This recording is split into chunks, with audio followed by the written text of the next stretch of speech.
And welcome to our viewers. Assalamu alaikum. This is Edward Ahmed Mitchell here on behalf of Muslim Network TV.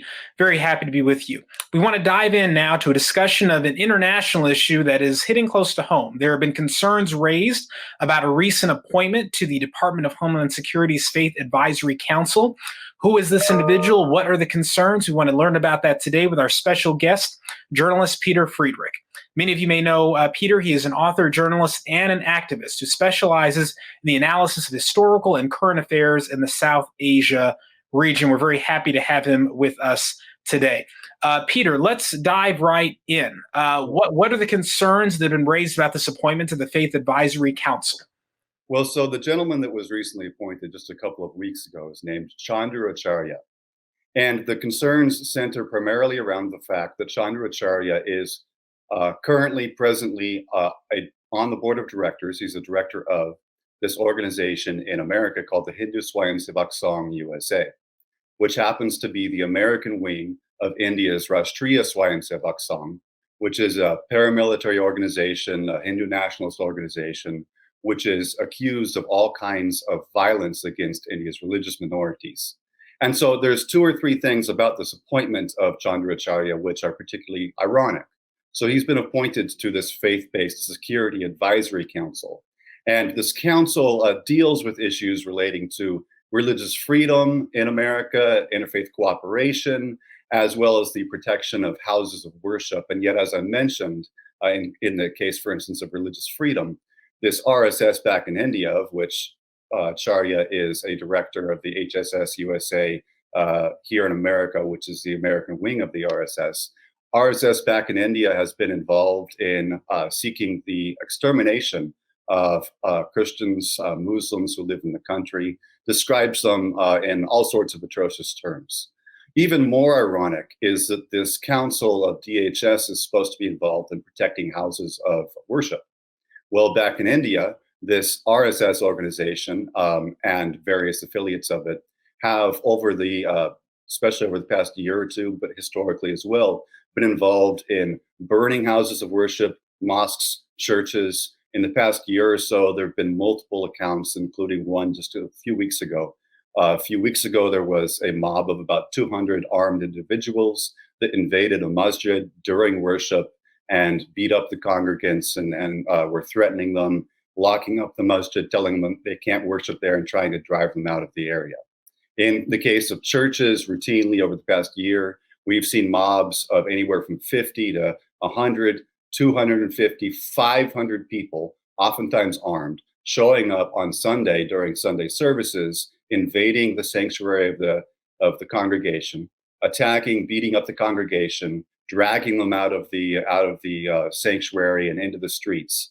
And so it's ironic that an individual who's a director of a organization here in America, which is the American wing of that RSS back in India, which is linked to all kinds of violence like this, would be appointed to a council which is supposed to be involved in protecting religious freedom. And it's even more ironic beyond that, as far as the religious freedom aspect, that Chandru Acharya has been heavily involved, it appears from the records, in oftentimes criticizing and dismissing, denouncing reports about the religious freedom conditions in India. In particular, most recently that I saw, he was on the record as denouncing a report from the U.S. Commission on International Religious Freedom, which is an entity of the State Department, that was warning about the rise in violence against minorities, especially Christians and Muslims in India. And so to place him in this position where he's offering advice on religious freedom, protection of houses of worship, while he is actually still apparently holding an active role as a director of the HSS USA, which is the American wing of the RSS, is a little bit disturbing, to say the least. So that's what the concerns have been based around. Gotcha. Now, Peter, tell us more about the history of the RSS, because I think most Americans have never heard of it and are not familiar with it. It's my understanding it's a very old organization that has had connections to names that we would know, including allegedly the death of Mahatma Gandhi. Can you tell us more about the ancient history of this organization, their origins ideologically in India? Yeah, the RSS was founded in 1925, actually before India achieved its independence from Britain, from Great Britain, the British Empire. It was founded in 1925 as a uniformed all-male paramilitary organization with the specific goal of turning India into a Hindu nation, with the specific ideology and belief that India always has been, always should be a country reserved for and only for Hindu people, with ideological belief that especially Muslims and Christians are quote unquote foreign to the land, they're internal threats to the country, and they're even traitors to the nation simply because they follow a religion of their choice. They've been involved in extensive violence from very near their origins. In particular, one of the worst incidents was in 1947 up in the Jammu and Kashmir northern region of the Indian subcontinent, when they were involved in an anti-Muslim massacre that allegedly, according to reports at the time, killed anywhere from 25,000 to 250,000 Muslims. Since then, they've constantly been involved in targeted assassinations, including, as you mentioned, of Gandhi, one of the first terrorist incidents in independent India was committed by an RSS member in the assassination of Gandhi. They've been involved in terrorist bombings, especially against Muslim targets. They've been involved in pogroms, both small and large-scale massacres of 50 to 100 people, up to sometimes as many as a couple of thousand people, primarily generally of Muslims and Christians, religious minorities.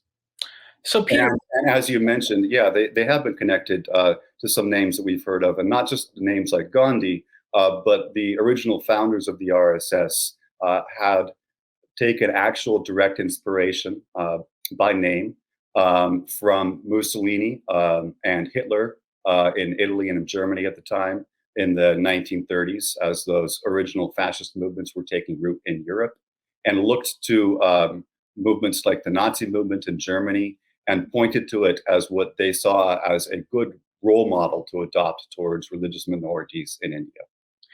Well, that is deeply concerning, to say the least. And again, many Americans may not be familiar with all of this history. So now, what is the concern about this group's potential influence in the United States? I mean, is it more concern you're hearing that people are worried about political influence, getting the government of our country to ignore what's happening in India? Or is there some concern about violence breaking out here? We saw there were some violent incidents in England recently where it appeared to be supporters of this extremist movement engaged in violence against Muslims in the area. But what do you think are the main concerns there? Is it violence, or is it just political interference in our nation? Well, that's a good question. Is it violence, or is it political interference? Now, if I can just briefly touch on one of the deepest concerns being the presence of the HSS operating in the U.S., as well as other affiliated organizations that typically they're legally separate entities, but typically are on record operating in collaborative efforts with the HSS. The HSS, I would not actually initially ask the critics of the HSS if it is or is not connected to the RSS, but I would ask pro-RSS voices. For instance, just briefly, we have here in New Jersey, America, we have a gentleman named Rajiv Malhotra, who's an infamous pro-Hindu nationalist author. He's on record writing, and I quote, "HSS is RSS's foreign name." This is important for those unfamiliar with RSS. Then, I would also ask here in America as well, Professor Walter K. Anderson and Sridhar Damle were co-authors of a kind of comprehensive history of the RSS, which was written basically with unprecedented access to the RSS back in India and written essentially as an RSS-approved history of that organization.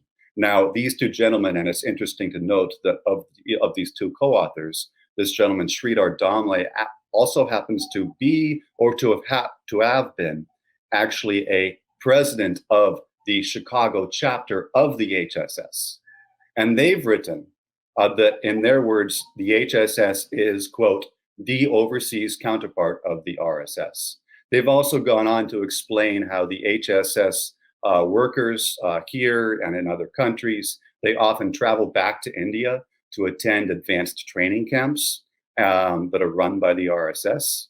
And they say, quote, that the goal of these camps is to create an international pool of potential RSS workers to be assigned anywhere in the world. And then they further go on to report, as far as the associations between the groups, that HSS leaders in America oftentimes include or are former members from the RSS back in India, and also that many of these HSS teaching sessions or training sessions conducted here in America are oftentimes run by teachers who come from the RSS back in India. And as far as one last thing I would say, just kind of visual, concrete, to me, hard proof that the HSS is linked to the RSS is routinely at almost every single HSS meeting here in America. They put these pictures out on their own social media. We can see that they have on the stage featured garlanded pictures of the first two chiefs of the RSS, including the second chief being the one who had actually pointed to Nazi Germany and praised the Nazi treatment of the Jews as a supposed justification for how the RSS should treat Indian minorities.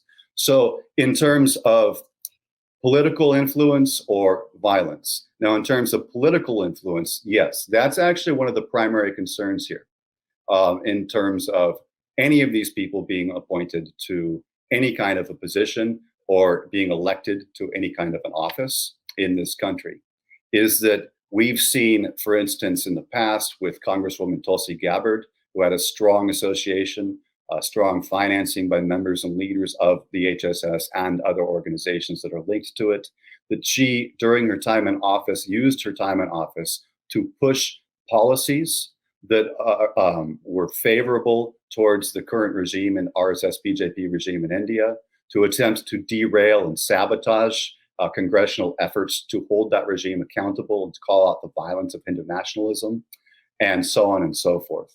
And that's the primary concern when we have people like this in positions in the DHS or in any other cabinet or in any other office, is that their bias towards these organizations and towards the ideological direction that the RSS seeks to take India will override any efforts or any interest in sincere humanitarian concern about the burgeoning human rights crisis in the country there right now. As far as violence, I would say that the primary concern is linked to that political influence in terms of these people being in positions of power, in positions of political power, have great concerning potential to use that power to help prevent accountability for the violence that is occurring against minorities back in India, and to empower the regime there back in India to continue and expand its atrocities, its human rights violations. That's my primary concern. Violence being perpetrated here in America, I would say that's a very limited concern. I don't believe that we've ever seen anything like that committed by the HSS or even any HSS member in the United States or on record, to my knowledge, in any other country which has these organizations. However, what we have seen, and there's no proof that the HSS is linked to this, but what we have seen is violence being perpetrated and intimidation in the streets being perpetrated by people who are apparently obvious sympathizers of the Hindu nationalist movement in India. We saw it in particular in the past couple of months in Leicester, UK. We saw a mob of 200 plus people, armed, hooded, and masked, marching down the streets in broad daylight in a fashion that was highly reminiscent of the way that the RSS cadres marched down the streets to dominate them and intimidate the residents along those streets and strike fear into their hearts by seeing these cadres. We saw them doing that. We saw violence breaking out there.